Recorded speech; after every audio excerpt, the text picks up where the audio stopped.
A brand new type of vehicle is coming into World of Tanks console, which is actually very interesting, alongside a whole host of sales that we're going to be seeing next week. Now, I apologize and I want to say in advance that yes, I have been ill, which is why there haven't been any videos, and I apologize. I'm still recovering and hopefully should feel a little bit better, but we're going to delve into the news today and see exactly what this new TS54 is all about, and of course some of the update news coming next week as well, and what you can expect, what you can do to kind of maximize your kind of silver right now, because you're going to be needing it to purchase some of the vehicles that are coming up on sale. So without further ado, the new tank is the double tap TS54. Now the TS54 was available on PC and it still is right now available as part of the Watt Plus subscription for those of you that don't know, whereas on console we're going to be seeing it slightly differently.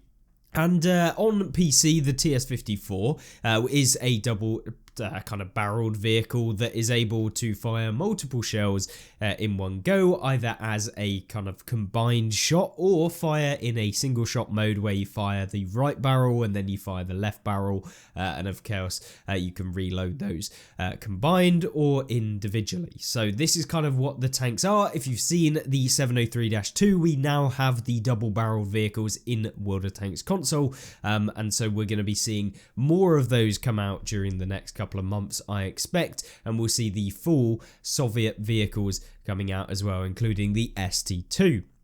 But the double tap TS54, unlike the PC equivalent, we have this at tier 9. Now on PC this is a tier 8, however this one is a tier 9 and this is the double tap TS54, so that's what they're calling it. It's just a skinned version, and of course let's have a look at the statistics of this vehicle. This is what it looks like. Really cool looking, to be honest. I'm actually amazed with how they've done the skin. I really like some of the skins that they produce on console. It just looks pretty cool and I'm happy with how that one actually came out. So yeah, it's nice to see. Obviously, we should have a quick look at the armor model of this vehicle. You can see here it is relatively decent. The turret armor works quite well. It has a very slim cupola that you can see right here that can be penned. Unfortunately, no armor value shown to tell you exactly how much armor it has. But we did do a video recently where we looked at the typical armor and what you can expect from it. But to all intents and purposes, you got these red flat bars on the left and right of the turret. These are what you want to be aiming at, provided that they are actually a hitbox on console, because we don't know on PC they are, so you can pen these things quite easily. Essentially, these are kind of the weak points that you will go for because they're very flat and easily able to be penned, even though they seem like they've got a lot of armor. When you are considering that they're very flat, there's no kind of roundingness or roundness to them, so you can essentially go straight through them. So whatever the value is, as long as you've got higher penetration and you're looking directly at it, then yeah, you should be able to pen it. And so I'm expecting about 200 and something millimeters of penetration to be able to go through it, which is basically every tier 8, tier 9 and tier 10 vehicle should be able to go through this, provided you can hit them. Now, it's quite a small target, so you are going to be able to miss and stuff like that, but overall turret should work quite well. The lower plate is a weak point alongside the upper plate, so you can pen both of them, provided that you aren't seeing it at a ridiculous angle. The side armor is not amazing, so you can get penned quite easily, but overall tank is pretty decent when it comes to armor, nothing exceptional. But let's have a look at the statistics of what Wargaming have put this one at, because we've not seen these yet. And so, straight off the bat, this one is playing up to tier 10, as you expect. Tier 9, tier 10, tier 8, tier 7, those are the matches you're going to be seeing. Obviously, with tier 7 being the easiest matchup you could probably come up against, because this is a tier 9. This one has no silver boost, so you don't get any silver bonus that you would expect. It gets 1740 hit points, which is okay for a medium, which is not bad whatsoever. So should be pretty nice, even though this is, they say it's a heavy tank, but it isn't really. It's more like a medium tank, hence why I said it. But the kind of medium heavy playstyle that this thing has is, yeah, it's a weird one, and you certainly don't seem like you're a proper heavy tank when it comes to that regard, and that's mainly down to the damage that you're dealing. 280 damage per shell, meaning you have 560 damage that you can deal all in one go. And there's two different guns on this, obviously one for the right hand side, one for the left hand side, and they're both the exact same.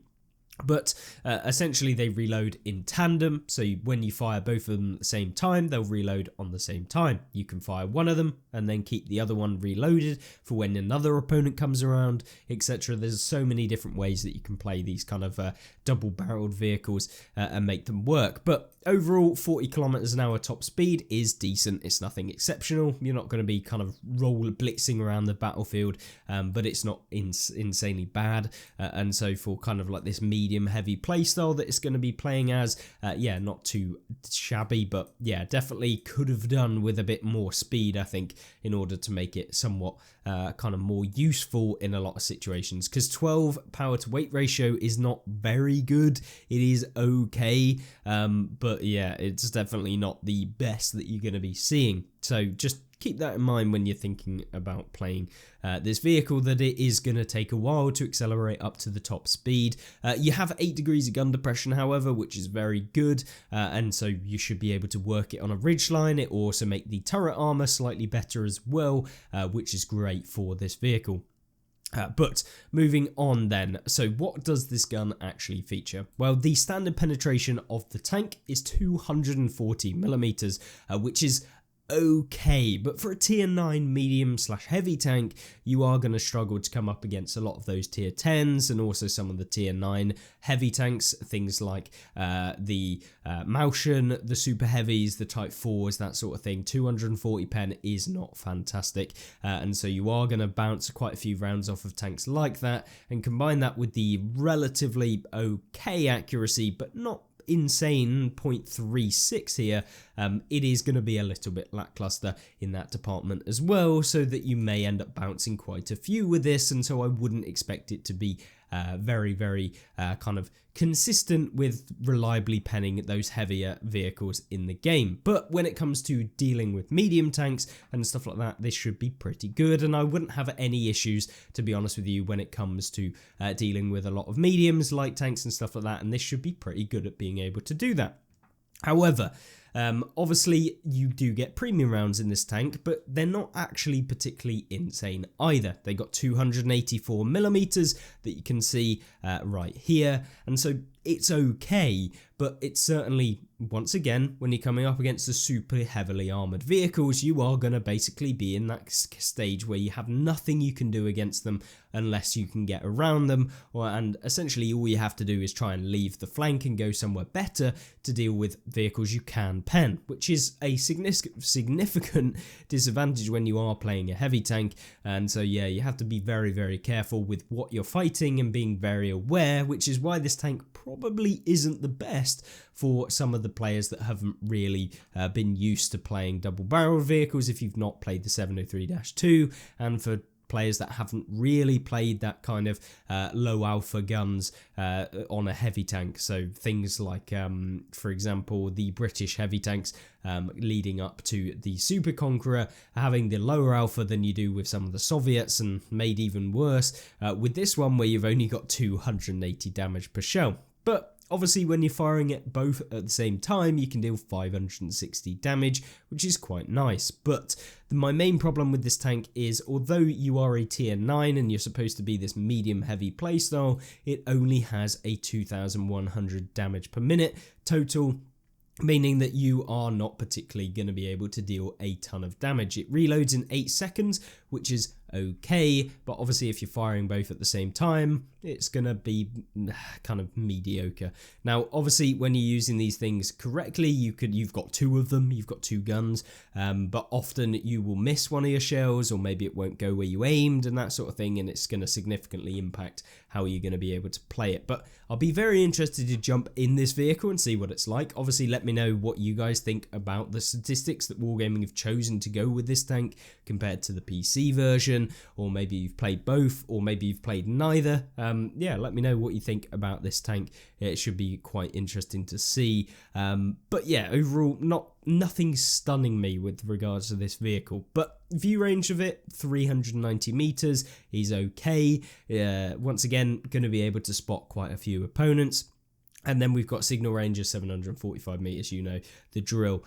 Standard rounds are AP, and they're not the fastest. 950 meters a second is okay. And then APCR rounds are nothing exceptional either. They're kind of your mediocre APCR rounds, having 1,160 meters a second. So not a big advantage in that department either. The HE rounds on this tank are actually quite nice. Although they don't have good penetration, you are going to be able to do 370 damage per shell. So when you're coming up against light tanks or Waffle Panzer IVs, Waffle E100s, the Borsigs, stuff like that, then having the double shot mechanic with the HE might be worth using. But just keep that in mind for whenever you come across that in the game. But yeah, how much is this actually going to cost? This is probably the biggest thing for you guys to see. How much will you have to spend if you want to buy the first US double-barreled heavy tank? And it is going to cost you, for the ultimate bundle, so bearing in mind this has absolutely everything you could need, although a lot of the stuff you don't actually need.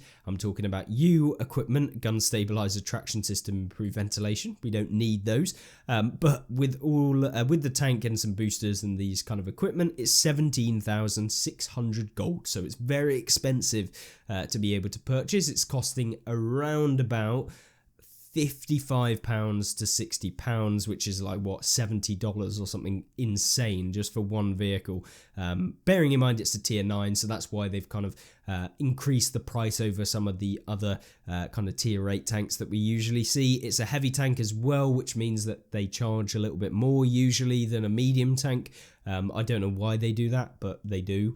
So yeah, very expensive. And just off of the statistics, I wouldn't say, in my opinion, that I would spend 55 to 70 pounds on it. I don't know the exact conversion, but yeah, I definitely wouldn't be spending nearly that much on this vehicle. But either way, the double tap TS54 loaded, how much will that cost? 15,700 gold, so quite expensive as well, but significantly cheaper than the ultimate version. This is probably the one I would go for, even if I wanted the best bundle, because often you don't need the silver like added in there for the equipment.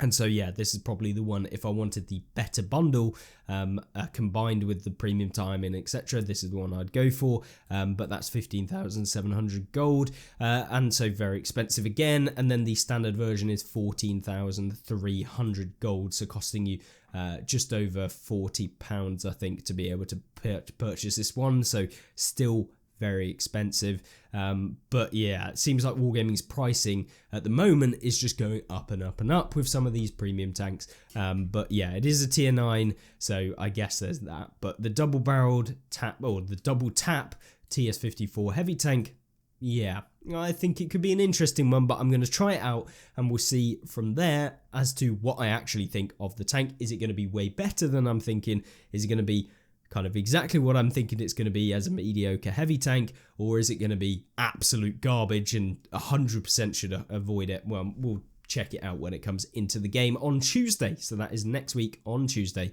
is when we'll see this vehicle. So obviously that wasn't the only thing that was released on the stream on Friday. Wargaming streams are over now for the Christmas period. They will be coming back in January, I believe.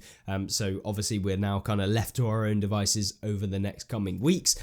So yeah, this is what they had in their last rundown from the stream. So obviously the double tap TS54 at tier 9 is released into the game, which is brilliant, and so yeah, looking forward to seeing what that's like. But it also has the Hadron Collider, so we'll be able to do that.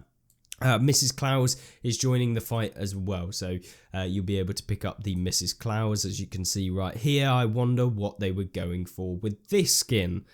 Wargaming, yeah. Either way, Mrs. Klaus is going to be here. Oh dear. I don't even know. But either way, that's what they decided to make. I wonder what the kind of graphical artist was thinking when they were making this one. Yeah, imagine having to work on doing this skin. Yeah, I could certainly not want to do that. But either way, Tanks for Free XP is coming back as well, so you'll be able to pick up a load of Tanks for Free XP if you've been saving it up, or you want to be able to convert some of your XP into Free XP to purchase this. There's actually a decent time as well, because on Tuesday and from Tuesday for about a week or so, we'll be able to convert our free XP for a price of 1 gold for 37 free XP, which is up from 1 gold to 25 free XP. Don't go doing it now, because right now it's 1 to 25. So if you're watching this as the game, or as this video goes live, it's not yet the free XP conversion of 1 to 37. So just hold off for a minute if you're going to do it until Tuesday, and make sure that the actual conversion does say 1 to 37, because you never know with Wargaming. Sometimes maybe there could be an issue or something. So just be aware when you are converting your gold into free XP, because it can be expensive, and you can get an extra kind of 50% of your free XP when you do convert. But 1 to 37 gives you about a 50% bonus, and so all of these tanks are essentially 1.5 times cheaper than they normally would be if they were just released at any time. But usually when they do the Tanks for Free XP, they do reduce the cost. But either way, the M60-121B, the Valor T95 Chieftain, these are all the tier 10s, by the way, premium vehicles for like 450,000 free XP usually, that are coming out. So the AE Phase 1 is tier 9, you've got the VK7201K, which is a tier 10, you've got the T95E6, the KPZ50T, the M48A2, you've got the Object 752, the 907, the 777-7. You got the TL1 LPC, the Draugen, the Skoda T56, the Tiger 131, the TCM AGS for Cold War, Type 63 HG90 for Cold War, the VT2, the Leopard 2AV, and the MBT 70. All of those are Cold War. So yeah, a fair amount of vehicles available for free XP right now, and it'll be an interesting one for you guys to check out and see what you guys are thinking about it. Let me know which ones you would actually purchase out of all of them, as they could be quite good and potentially worth it for you guys. And I'm looking to pick up the VKK or the 907 in the game right now, but I kind of think about it and see which one I want to get. But yeah, let me know which ones you would actually pick. But for me, the kind of key highlights that I liked when I played them was the T95 Chieftain. The VKK is a decent vehicle as well. The KPZ 50T is a very good one. The 907's good. We then had the Draugen. This was a very, very powerful one. The Skoda T56 is a fun one. The Tiger 131's a good one. Actually a very overpowered tier 7. And then you have the Leopard 2AV's good as well, and then I'm not entirely sure as to the rest of the Cold War ones, but you probably might have a bit more of an indication. And if you really wanted to find out, I highly recommend you go and check out Ricky Tikitave. He does a lot of Cold War, and so yeah, just go and have a look at his channel if you want to find out more about Cold War and more in-depth stuff on Cold War, even though, you know, the game remains somewhat similar. Yeah, I need to delve into that sort of stuff before we can fully understand the kind of top meta within Cold War, but I do my best with regards to how tanks perform and stuff like that. Either way, holiday sales, obviously the free XP conversion was 1 to 37, but we've got tech tree vehicles at a 30% discount off of everything. So right now, I would recommend over the weekend and up until Tuesday and throughout is to grind silver in Cold War right now, because when the tech tree discounts come on, you'll be able to pick up a load of vehicles for 30% off. This is what I do every single time these go on sale, is that I will pick up literally all of the tanks I don't already own, and therefore, you know, I'm just way better off. And yeah, I just jump into Cold War, play a few games, earn enough silver to buy a ton of vehicles, and then I don't have to purchase them ever again, which is how I've managed to complete the German tech tree. We've got the Americans, we've got the Soviets. I bought literally every vehicle from each of those, except from the ones I haven't fully researched, but they're basically only 1 or 2, and they're mainly artillery that I don't already own from them, and I probably will never do that. But either way, very, very good. 50% off camo and cosmetics as well, which is amazing, including skins and commander skins. So this is brilliant. Looking forward to picking up some of the skins in the game. Skins are really cool for me, since I have nothing else to really get, and I'd love it if Wargaming could introduce skins as earnable things for select vehicles within the game. I think it would be really cool, even if they're kind of account goals wise, where you can pick up a skin. Premium time sales are also available. These are usually 50% off the big packages, so 360 days, and they get kind of progressively lower discounts as you go down to kind of 7 days, etc. With each one. So 7 days, 30 days. I think there's a 90 day or 60 day or something like that, and then you go up to like 6 months and stuff like that. But the discounts are usually the best on the longer time. But weigh that up in your own mind. For me, premium time, one of the essentials for playing World of Tanks, and in fact would be the second thing I'd buy if I was spending money on the game, is buy the battle pass first, because that gives you gold, and then I'd buy the season pass or the premium time even. Obviously, yeah, the season pass first, then the premium time, and then if I wanted a premium tank, I might purchase that if I wanted to. Obviously, then there's commanders in Recruit Real, 25% off, so you can pick up commanders for 25% off, and booster sales, Santa Krampus and their skins will be available too. And there's the Toy Tank game mode with a twist, which should be interesting. Toy Tank mode is a Christmas exclusive limited event mode where you can jump in, similar to the screen where you can see World War II and Cold War. You'll see that there's a Toy Tank mode which you can jump into, and so there's something slightly differently this year. Usually you play in like a weird toy tank that has a kind of rubber plunger that you fire, and yeah, I mean, it's a cool mode, but yeah, it should be interesting to see what they're doing this month. And then tanks can jump in face with open mouth. Respawns enabled, and how do we win? Beat your opposing team to 20 kills. Yes, there will be a counter too. So yeah, looking forward to all of this coming out on Tuesday. Hopefully that was a good update news. I'm going to jump back in the bed because I am knackered. And yeah, hopefully you enjoyed. Let me know in the comment section down below anything that you maybe I missed, or anything that you'd love to see in the upcoming videos. And I'll see you there. Goodbye.